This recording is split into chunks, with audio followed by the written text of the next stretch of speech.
Hi, I'm Joe, and this is Joe's Medicine Tarot. If you're new to my channel, welcome, and if you're returning, welcome back. I'd like to take this time to say thank you to the Medicine Keepers. These are the paying members of this channel.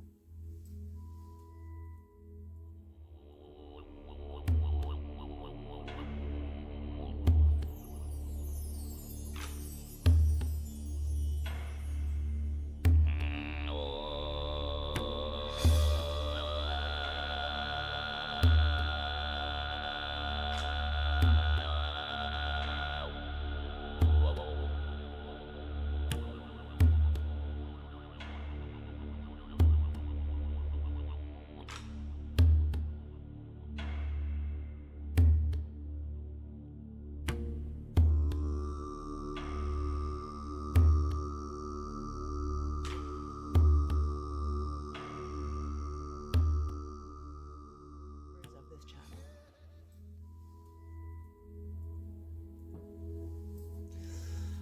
Creator, please bless this reading. Please protect this sacred space. Please protect the viewer, the listener, the reader, and myself from any high voltage knowledge that may come into the reading that we may not be prepared for. Please bring in high voltage knowledge and wisdom that we are prepared for. Confirmations that we need.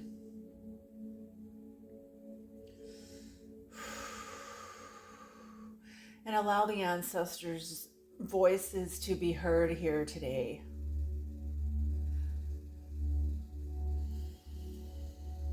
Excellent.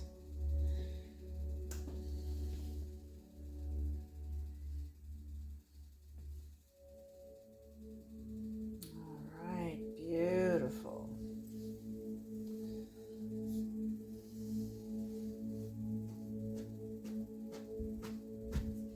Was gifted a beautiful eagle feather. It just, an eagle lives very close by to where we live.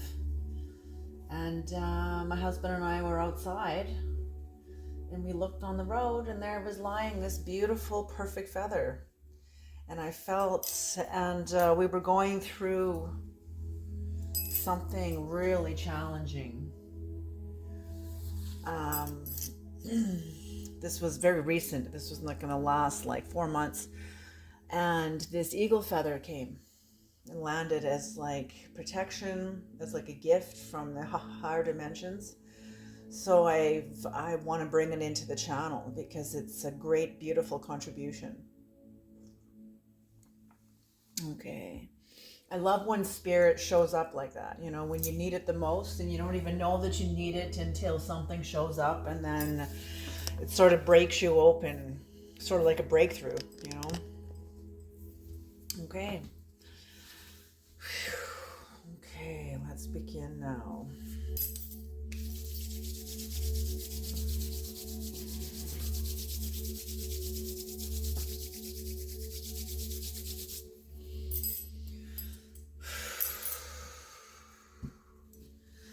So there's a message that wants to come in. I've been feeling it all night and all morning. And the message is, if you are one that has experienced the transference of the shaman archetype, it doesn't mean, oh, something just touched my foot. Hello. My left foot. If you are somebody that has experienced the transference of the shaman archetype, it doesn't mean that you are going, it doesn't only mean, it doesn't have to mean that you're going to now have to be a healer. You know, sometimes a person steps into their shamanic, they get a transference of shamanic energy and they become the best realtor. They become an incredible realtor. They become an incredible social worker. They become an incredible counselor. They become an incredible banker, financial advisor, whatever. And they've got the shaman archetype. Can you hear what I'm saying? So it doesn't mean like, first of all, I don't wish the shaman archetype on anyone. I wouldn't even wish that on my worst enemy, because the initiation is brutal. And there will be many initiations. There will be many initiations into many, many layers of you, your psyche. And I've just learned recently that psyche is the Greek word for soul. Isn't that interesting? I didn't know that before, so that kind of blew my mind.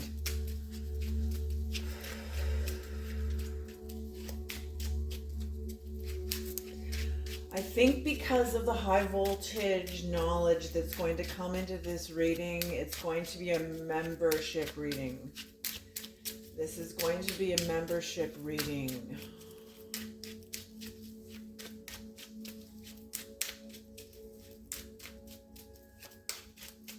But maybe not.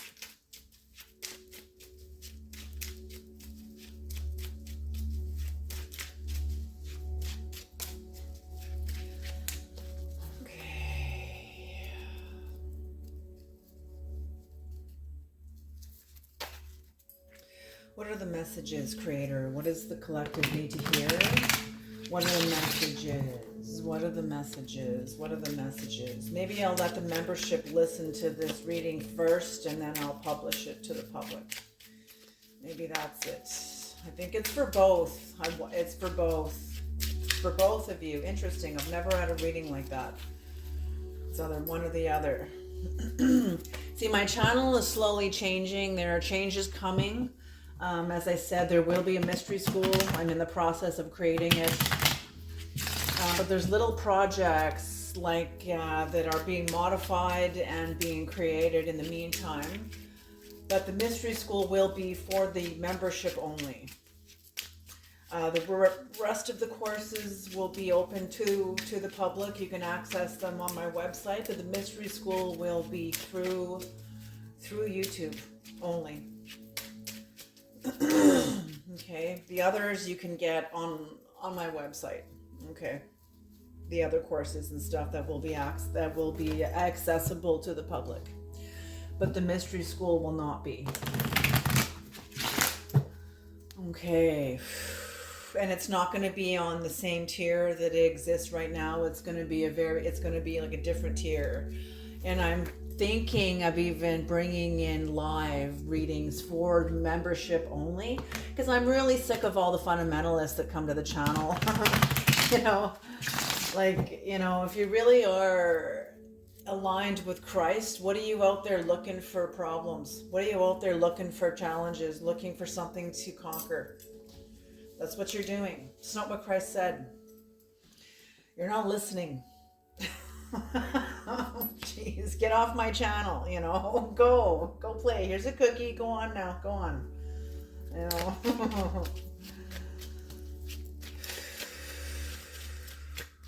I was there too, though, I really was. Okay. I feel for the people that tolerated me, Okay, Creator. 4 cards are 7. 7. Okay, boom. Right off the hop, 7 cards. The King of Swords in reverse. The 3 of Cups in reverse.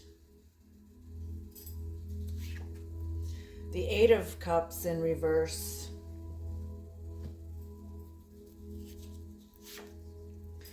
The 7 of Wands upright. Ooh.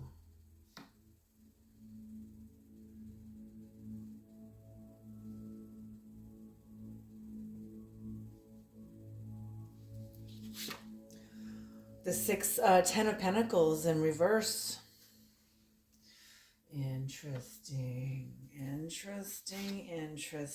The 3 of Wands upright. Oh, yes. That makes sense. That makes perfect sense. And the Hierophant in reverse. Yes, okay.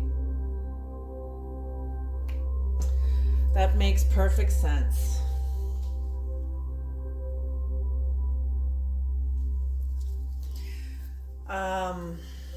What's on the bottom of the deck is the Two of Cups.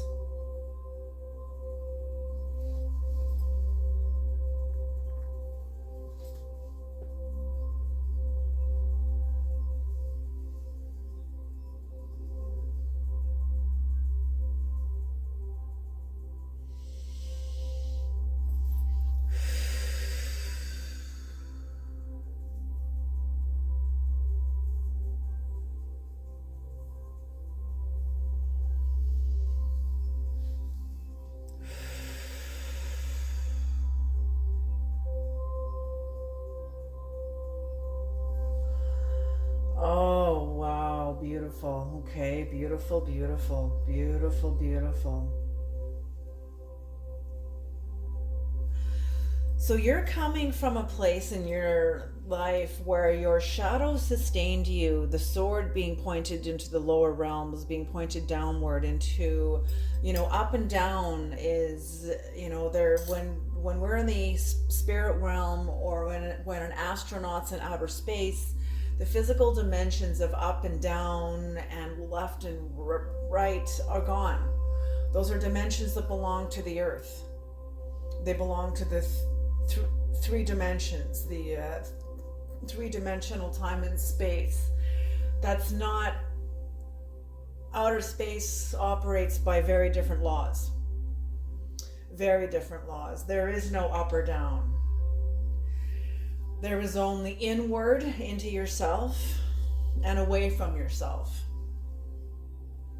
I always think of Mark chapter 5 and the demon-possessed man who was a boy probably who grew up with fewer filters than everybody else, was probably subject openly, like into the open seas with no filters, and being exposed and maybe possessed by the power of the archetypes, universal forces.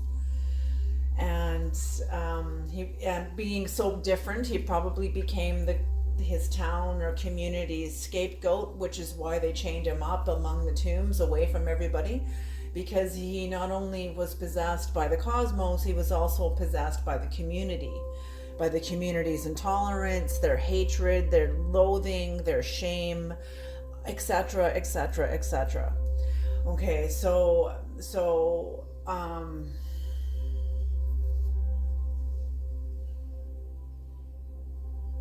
that's what I mean. You were tapped into something. See, you're somebody you were always awake. You were always aware at some level. You're always aware at some level, but you weren't always clear. You weren't always clear, and you had to live with a certain armor around you, a certain armor. And that makes sense when you live in the group mind, man. The group mind, like Terence McKenna says, the culture is not your friend. Like the masters say, the culture is not your friend. The culture will devour you, will swallow your soul. With unapologetically, in order to sustain itself. So, your job is not to take down the culture. The culture is the culture. It's a much bigger wheel that exists of multiple or infinite wheels within it. Everybody's karmic wheels are connected to it, and you're going to change that overnight for everybody else too? No. No, let's diminish that illusion here right now today, okay? The only thing you're going to really diminish is your own relationship to it. It's still going to exist, but your relationship to it is going to shift. That's what's going to change. The culture is still going to continue. What, are you going to change the solar system like everything else? I thought that I could, when I was younger. I was so certain, so certain of things I really didn't know anything about. What the fuck does that say, Yeah, I got my ass kicked several times through life, showing me my own arrogance. And because I was aware, so I understand, I resonate with the armor you wear because you're aware. It's like Einstein As a person increases in knowledge, also too will they increase in sorrow, because you're no longer nice. You're no longer nice. You're what I now call real nice. You've had to become real nice. And in some ways you were nice, but this is, I'm feeling, the beginning of your awakening. And in your awakening, you lost a lot of friendships, but they're asking me to pay attention to the red cloak here. You are, okay, you know the 4 color spectrum? You know, when you do like, what color are you? White, red, blue, or yellow? I'm feeling you had friendships with people who were maybe white and yellow. Maybe you're primarily red and you've got aspects of white and yellow in you. But in your change, your relationship to power, red is often power, yellow is considered more fun, white is purity. Well, all of these relationships to power within you shifted. They shifted. And what was coming forth more than anything was your relationship to power. I feel like you were more in a place of powerlessness, which is why you had such thick armor. I'm feeling, and your armor was connected to your shadow, and that's where you got a lot of your power from. Holy smoke, I'm speaking to a shaman. Interesting that message came into the reading, because you're somebody that has a relationship with your own underworld. Not necessarily, in some ways the collective unconscious is the underworld, you know, in some ways it is, and in some ways it isn't. In some ways it is. When you take a look at Badger medicine, oh, that's what this is. This is Badger medicine. That's the armor. But when you come into knowing, your Badger medicine will go from being armor to being wisdom within you, but it will be fierce. It'll be gentle, very gentle and loving, until you see innocence being offended, violated, exploited, and that's when the Badger comes out. That's when the Badger comes out. So that's what I mean. You had a relationship with powerlessness. You had Badger medicine. Okay, so the collective unconscious and the underworld being one and the same, they are and they aren't. They are individually what they are, but collectively collectively that is also true too. It's like a paradox. It's a paradox. It's a paradox. How are teacher and student the same being at the same time when we all are? The same thing with the collective unconscious and the underworld. They are each what they are, like teacher and student. They are each what they are, but they can also exist together at the same time. It's the same kind of concept, same archetypes, same they're archetypal energies. Our language is mythology. Mythology is vibration. Okay, so this is language that fits together. It fits like a glove. It fits. Okay, so when you have Badger medicine, which that tells me you grew up in the underworld. You grew up in either a family that had addiction, that had maybe domestic violence, maybe subtle violence, maybe subtle, they're saying nice guy. You had either a male elder around you that was a nice guy. Research Teal Swan's lecture she gives about nice guys. It's very, very powerful. Very, very powerful. But there's subtle violence in that. The nice guy exhibits a lot of subtle violence, and they don't even know it. It's like Judas kissing Christ. Oh, he's a nice guy, you know. Meanwhile, he just fucking betrayed like everything, you know, or whatever. Anyway, that's not a very good example. But anyway, whatever you grew up in, maybe it was domestic violence in the home, maybe it was you grew up in racism, maybe you grew up in a war-torn country, maybe you grew up in poverty, I don't know, but it was like some sort of underworld because you lived within the underworld of the group mind. You know, although everybody, this is true for most of us, like 99.9% of humanity grew up in the tribal mind and in the shadow of the tribal mind and the darkness and confusion and angst and anxiety of the tribal mind, that doesn't mean everybody carries badger medicine. Okay? That's a calling. That's a calling that only you feel, that you understand, that you can articulate, that you have the language for. You can't articulate that to people that don't have the calling and they don't understand it, even though they live in the same hell. Can you hear what I'm saying? So that's what I'm saying here is you do have badger medicine. You live among the group, you lived among the group, you grew up among the group within the shadow of the group. But you had a knowing. You had an inner knowing. You were plugged into the lower worlds, meaning your shadow, what was away from you, outside of you. And that's where Mark chapter 5 comes in. Yes, okay, thank you, Creator. This is incredibly deep. What was the one thing that Christ told the man after he delivered him from his demons, the demons of Legion? What was the one thing that Christ said to him?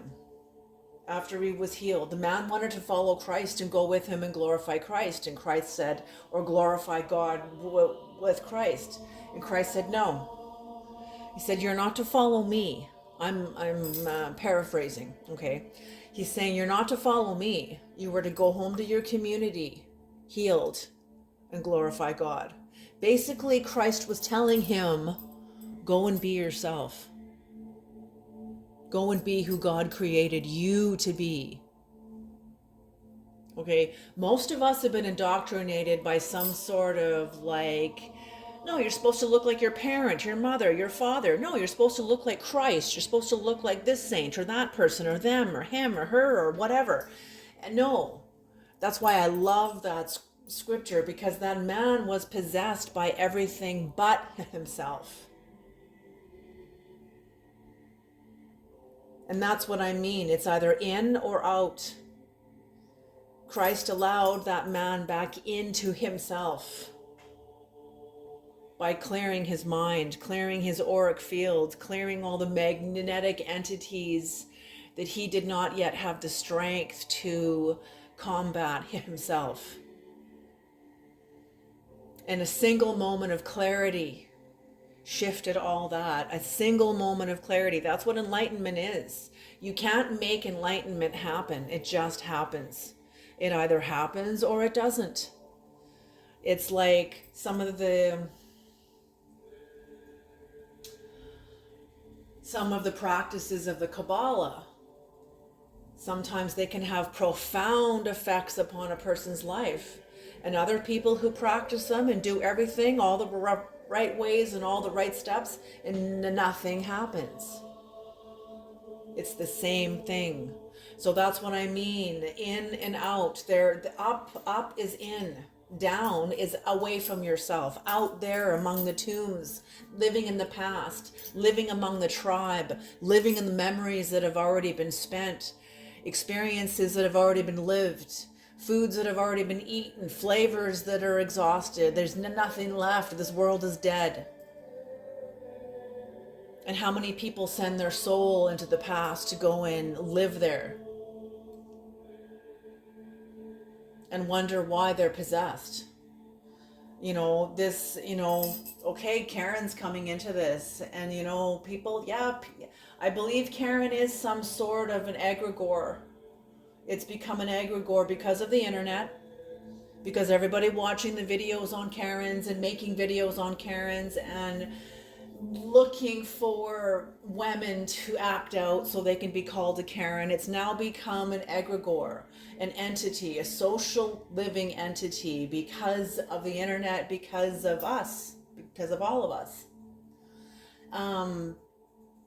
Bring it back. Karen not having the capacity because her, yeah, that's it. Thank you. Karen is Karen because her life is out of control. Her individual, the spirit of Karen will be attracted to a woman whose life is out of control.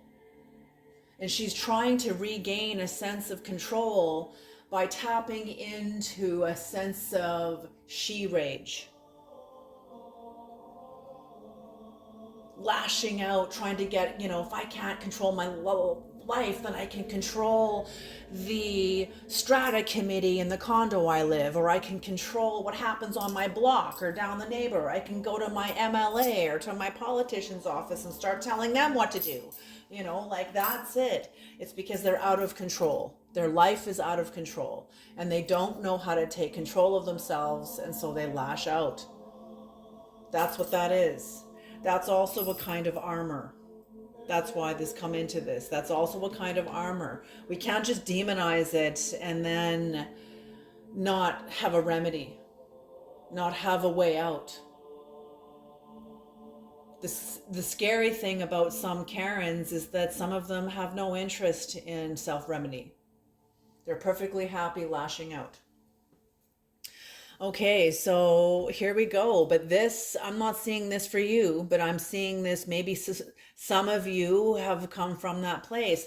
I know that in some ways, me being a First Nations woman and maybe being a Karen myself, a First Nations Karen, even though they say it was more posted at white women, I think that all females can fit into this because I was rising up and speaking for my rights as a First Nations woman.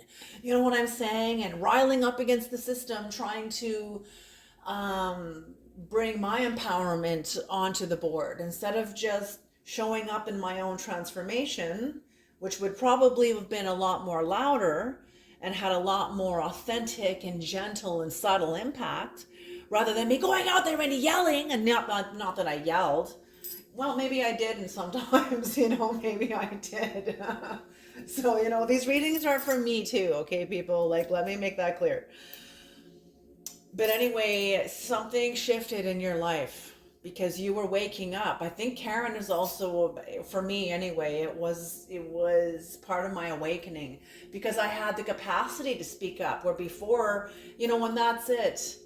Most of us are introduced to ourselves through our pain. So we'll start becoming more aware of ourselves, but we'll see that through our shadow until we become aware of it and begin to rein the shadow in, have a conversation with it. Like, how are you serving me, Karen? Or whatever you are. Aggression, female aggression, the feminine liberal movement, or whatever it is, the feminine movement,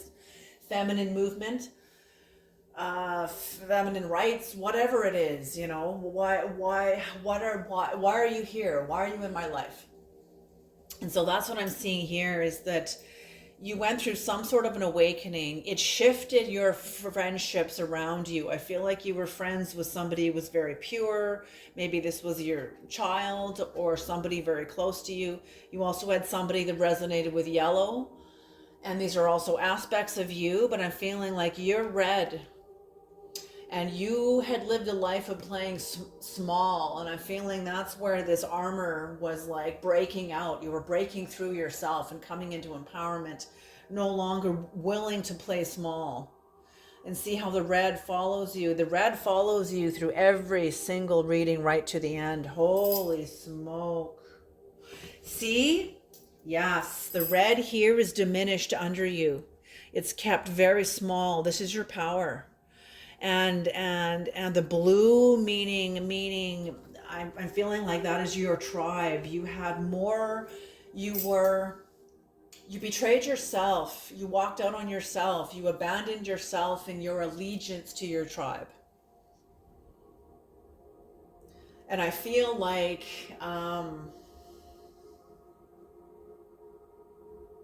for some of you, you've just come through a conflict with a family member or somebody who feels like family to you, who did something horrific to you and was expecting you to abandon yourself and choose them. And you didn't. And that's what I mean, how the cups are upside down. You were like, your friendships were being tipped out. Your relationships were being tipped over. The cups were being emptied out. You've had enough of the bullshit. You've had enough of your own bullshit, let alone everyone else's. You're not a victim of everyone else anymore. You're seeing the only reason fucking why these people are in my life is because I'm allowing it. So no more. And you have emptied it. You took responsibility. And that's what I'm seeing here is this is a new relationship you have developed with you, that you are now developing with you. I feel like either you has told you or someone else has told you, take some fucking responsibility. You want to change your life, take some responsibility. And they said it in a way that was like, take some responsibility, okay? like that. I don't want to say it like loud and offend YouTube or whatever. Anyway,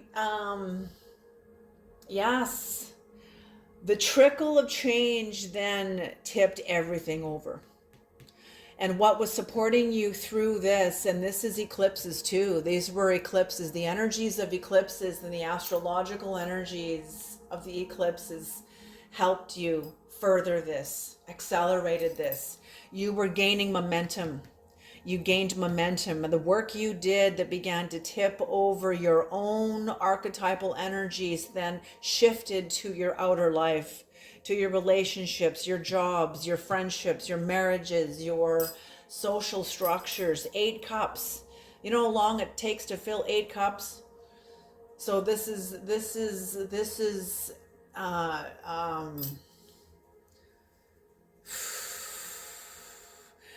this awakening has happened in the heart, and the deepening in the heart of your life, in your adult years, the heart of your adult years. And with this, you said no more. Because of the work you have done in gaining momentum, momentum. And that's what I mean. Like, you can't change your life because you spent one weekend in a sweat lodge, or you went to 1 hour of counseling session and okay, therefore I'm all fixed and my whole life is going to now hinge on this one experience that is going to carry me through forever. It doesn't happen like that. Things will come up that will be much bigger than that one experience. And you need to develop, we all need to develop the inner self-esteem and the capacity to have the response that is an equal measure to what we see. You know, it doesn't have to be equal in size as in posturing, but having the mass within you to face into, to not be taken down by it, but to not be thrown off by it, to be an unshakable force, to be aware, to know who you are, to be firm, to be an unmovable force. And the only thing that does that is truth. Truth. You know who you are. And nobody, you know who you are, and you know what your experiences are. There are people that can change your mood. They can change your mind about your mood, but they will never confuse you about your experience. And I feel like you have let go of people that have tried to confuse you about your experience because they couldn't face their own. They couldn't bear it. They couldn't bear it. They don't want to listen to you because they can't bear it. They don't know how to see themselves. They don't know how to self-reflect. They don't know how to be accountable and willingly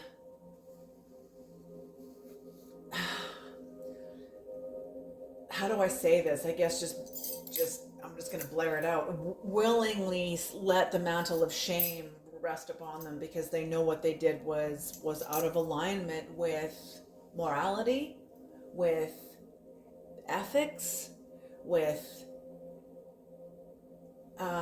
integrity.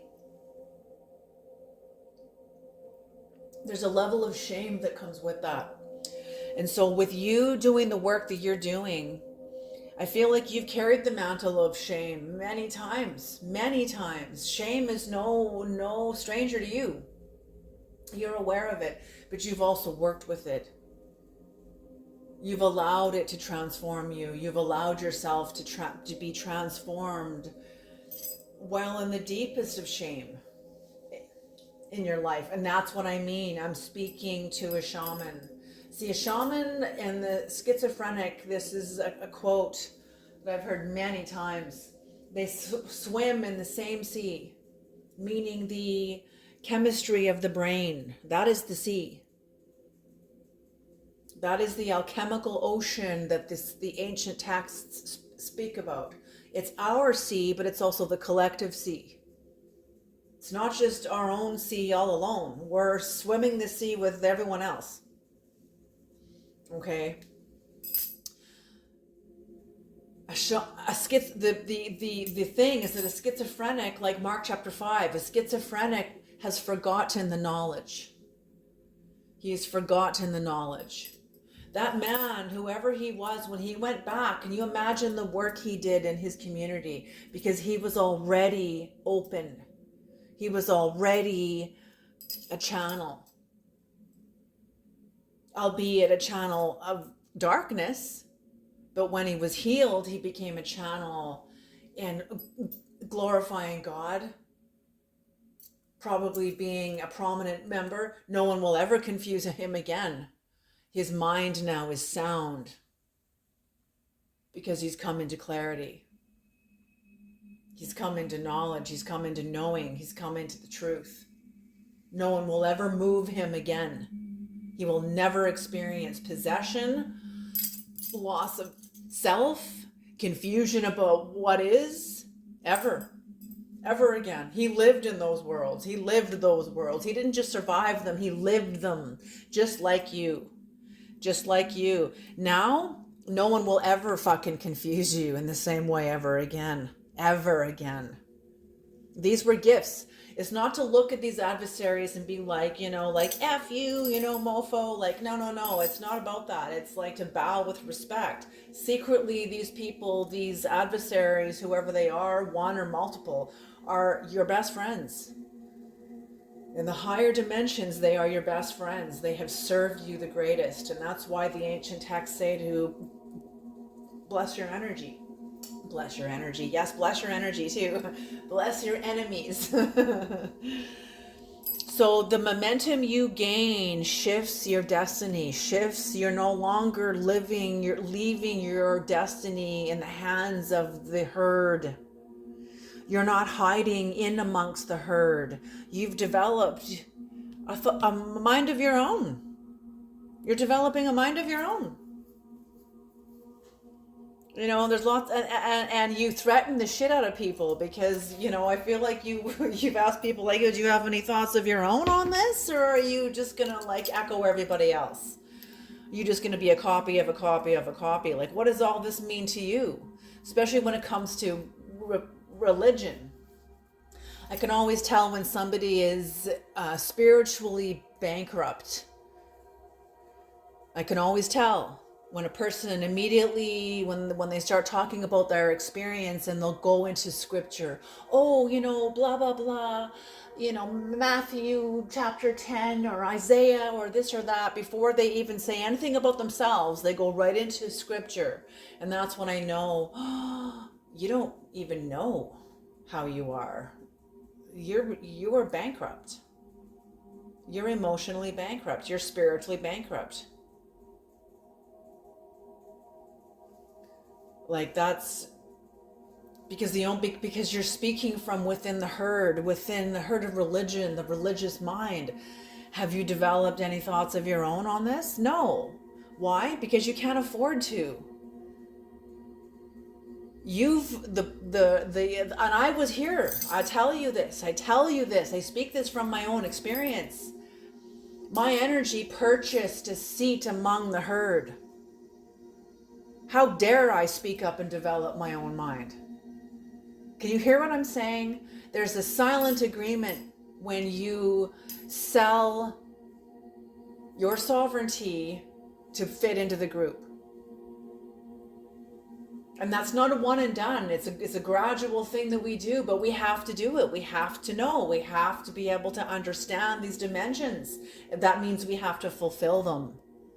These are laws that have to be fulfilled. Like with Christ, when they say Christ fulfilled the law and all these things, a lot of pastors didn't. I was like, what the fuck does that mean? It means you have to fulfill these roles. You have to do it. You can't just think your way. Oh, what would that be like? You have no fucking idea. What would it be like to go to the end of the universe? We can all think of that. Now do it. Now do it. Practically, realistically, in real time, now, here and now, do it. You know, and that's why Ram Dass and many of the masters say many people want to look and speak that they want to be empowered. They think their way there, but many don't want to be empowered because of what they know it's going to cost them in real time. Everything often that a person builds is built by first, you know, because we're introduced to ourselves through our shadow, through our pain. So oftentimes the things we build and the foundations we build in our lives are built from our shadow, are built from victim consciousness, they're built from fear, they're built from passive aggressiveness, they're built from codependency, from overgiving. So now all of a sudden, when you begin to develop your own mind, you begin to betray your allegiance to these dimensions that you used to tolerate and be complicit to, now you no longer do.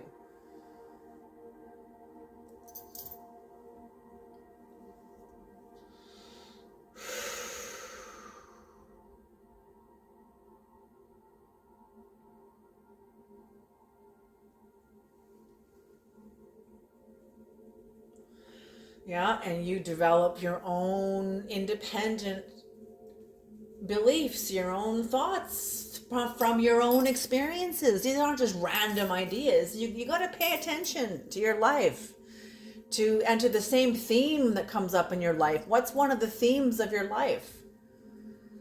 There's many different themes that run through. They're like veins of arteries that run through our lives. Okay. So anyway, you are no longer, you're developing your own mind, and you've shifted you've shifted the destiny, the destination of your life. You're no longer landing in the group. You are now landing into something that you are creating. And everything that you followed at first, it put you into a battle with yourself, because leaving the group first didn't feel like it didn't make sense. But now it does, because you could never have achieved these dimensions of yourself while living in the herd. You didn't have the energy to support it. Do you know how much pushback you would have received? You'd be still receiving now. You know, that's why they say, you know, energetic financing. You don't have the energetic financing. Okay, let's put that in real terms. With global warming right now, when they're saying that many systems and financial systems of the world are going to be collapsing in the next 7 years. Because yeah, the systems are set up as they are, but they're not set up to face into multiple earthquakes a year, multiple floods a year, famines, forest fires that were blazing and blazing and blazing. All of it. On top of that, the war. Or threats of war or proceedings of war, you know, trying to preparation for war. So our economic systems can't sustain economic, environmental damages coming multiple times a year, on top of healthcare, education, food, politics, you know, etc., etc., etc. You know, this isn't new. What I'm saying isn't new. I'm not trying to scare anybody.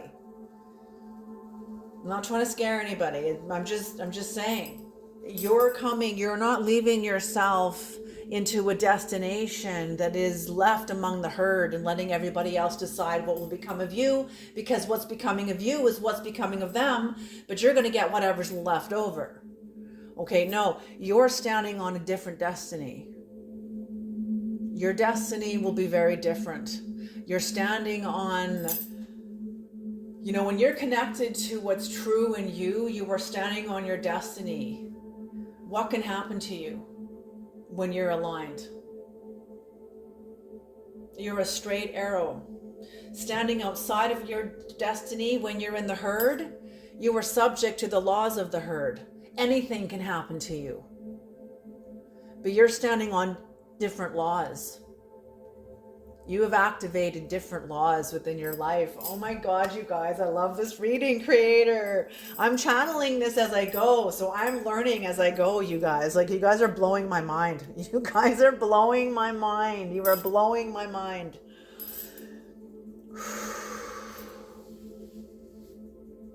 The people who know you, who no longer fit into your life, the people you've left behind, the people, maybe this may even be jobs, professions, just people you no longer resonate with, well, whatever. It doesn't have to be any drama thing. Yeah. See, yes. Where we're going, the age of Aquarius requires a shift in power for all of us. Why do you think truth and reconciliation comes in now? At the end of the Kali Yuga, at the end of the age of Pisces. Why is it coming in now? Because truth and reconciliation, the way I've experienced it, is an initiation into yourself, which means you have to see yourself where you've come from, how your shadow supported you, how it protected you and helped you survive hell, helped you survive the underworld, establishing within you Badger medicine. And slowly your life transformed because you're listening to something within you, some sort of an internal guidance system that is guiding you to you and to protecting yourself, protecting your energy, protecting your space. No, the tribe is not welcome into my home anymore. Get the hell out of my house. No, you're not welcome. You watch, you need to make an appointment. You need to respect my boundaries, or the badger comes out and she bites. And trust me, she bites. But only when required, you got to face into the moment, whatever is required. Compassion, kindness, sometimes, like, what is that saying that I used to love that I heard way back when I was a kid, when the movie Field of Dreams came out, and the term in the movie pacifist. And I remember being in school, and one of the kids in my class said, he was a boy, he was like in the 8th grade, he's like, yeah, man, I'm a pacifist. But if you piss me off, I'm a pacifist, I just thought, what a strange word for nonviolence, like pacifist. Like, who the hell made it? Like, did they not listen to what they're saying? I just find that hilarious. Like, anyway. So what used to be true for you and how, see, oh my gosh, look at this, look at this, look at this. What was once the group mind that had power over you, that you gave your allegiance to, this is like a cup. Do you see the cup here? There's like a cup holding the group. Now at the end of the reading, the cup aimed up. It's like you've turned over an order of power. You have turned it over on its head. Now your cup facing upward, not downward into the cultural mind, encapsulating the culture, the soul of the culture. It is now upside down, like the cup, like the Holy Grail. And it is full of you, full of sovereign you, connected to a power bigger than you, connected to the Creator, connected to your higher soul. That is the truth of a magician. The truth of a magician knows that they cannot, their act of initiation, yes, you may not need a teacher, but you need the Creator. You need a power bigger than yourself, a force larger than yourself. Yeah, absolutely. Okay. What a reading. Holy smoke, it's already 10. So, okay, let's do some key words here. So this is you reconciling with yourself, and that's what I'm seeing. You've reconciled with yourself. And that's the age of Aquarius. You're being prepared, because that's what Aquarius is all about, is sovereignty as a whole. Sovereignty, inner sovereignty, well in the group. And when everybody is sovereignty, is that everyone is sovereign and whole and home with themselves, just imagine the systems that are coming, the new systems that are coming onto the planet. Just imagine it, because this is what you are building within yourself. We are the systems. Your body is a system full, is an anatomical system that has 7 systems in it, 7 chakras, 7 continents of the world, 7 colors of the rainbow, 7, 7, 7.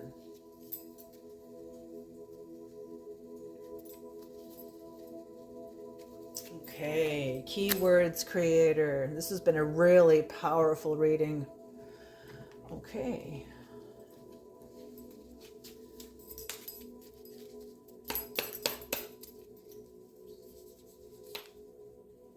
Integrity. Teacher. Yes, yes, yes, yes. You are being developed as a teacher, because you're home. People, when they hear you speak, they know you're home. You don't have authority like that when you're like, so do your work, it'll change your life. Like, I don't know, I can't speak from a place of disempowerment, because it can be, you're not trying to be like a bully, but just the way you speak, you feel home. You can feel you're standing on the ground within you. You are grounded with home within you. You can feel it. There's a certain feeling when somebody speaks and you can tell they're not home. They're speaking from their mind. They're in a whirlwind. They're connected to the tribe, to him and her and them and them and them. And then this time, that time, over there, in the future, in the past. They're everywhere but here. Because you can only be home in the present moment. That's the only thing that's real. Okay, everything else is illusion. So it's terrifying when you're not present, but you're in the midst. Doesn't mean this is illusion. You walk out in traffic, that's going to be pretty real. Like the Buddha said, this is all illusion. This has no power over you. It's no. If you walk out in traffic, that's going to touch you. Okay, what the Buddha meant, this doesn't have power over you, meaning this is temporary. This is an illusion, because it's not what's lasting, and what is real and what is true is this moment. That is a mystery school in itself. I cannot bring that dimension to you unless you already know it. And for many of you, you already do. For others of you, you're coming into it. You're coming into the moment. You're coming home to yourself. You're coming into present time. You've let go of a lot of psychic lead out of your soul. You're becoming lighter. Invocation, yes. Resurrecting things within you that had to go to sleep while you were plugging into the culture. You had to plug into the culture. You had to learn how to tie your shoes. You had to learn how to iron your clothes, how to do your laundry, how to wash the dishes, how to cook a meal, how to get a job, how to drive a car, how to type, how to read, how to write. Are you kidding me? All the different things that you had to learn in order, like Maslow's scale of needs. What are you going to stand on? I'm not meaning you, and this is like hypothetical. Is someone going to stand on the mountaintops and speak about the higher dimensions, but they don't have a job? They've never had to pay any bills. They've never, they're not really connected to the mundane that everyone else is. That's not a teacher that I want to have anything to do with, okay? That's all I'm gonna say. Awakening. Awakening.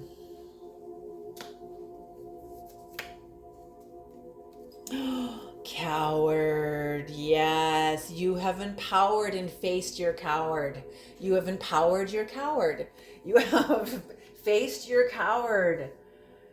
You know, the usually a person like Mark chapter 5, the boy was probably bullied by the herd. And in you taking your power back, you have to confront that part of yourself that gives their power away in order to secure your position among the herd. Okay, you're not doing that anymore. That armor's come off. That armor's come off. Now it's just you. Now it's just you. And in order for you to stand in that power, you had to transcend your coward. That's beautiful. You had to stand up against the bully. You had to develop other neurology. The coward may still sit at your table. That's totally great. Maybe it's transformed now into the warrior.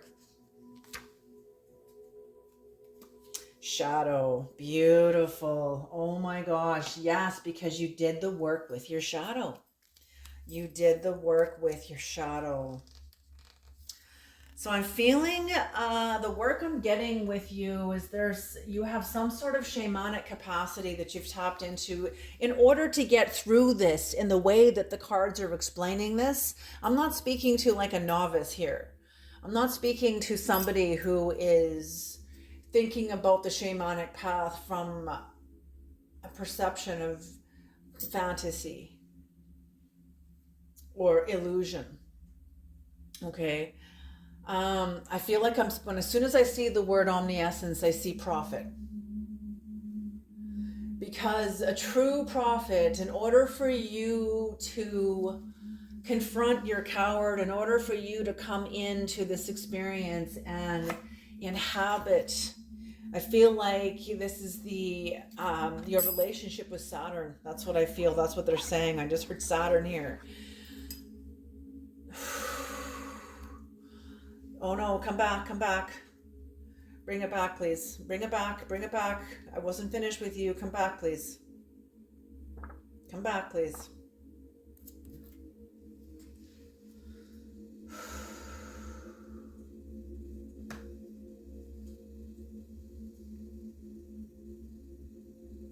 Yes, oh, thank you.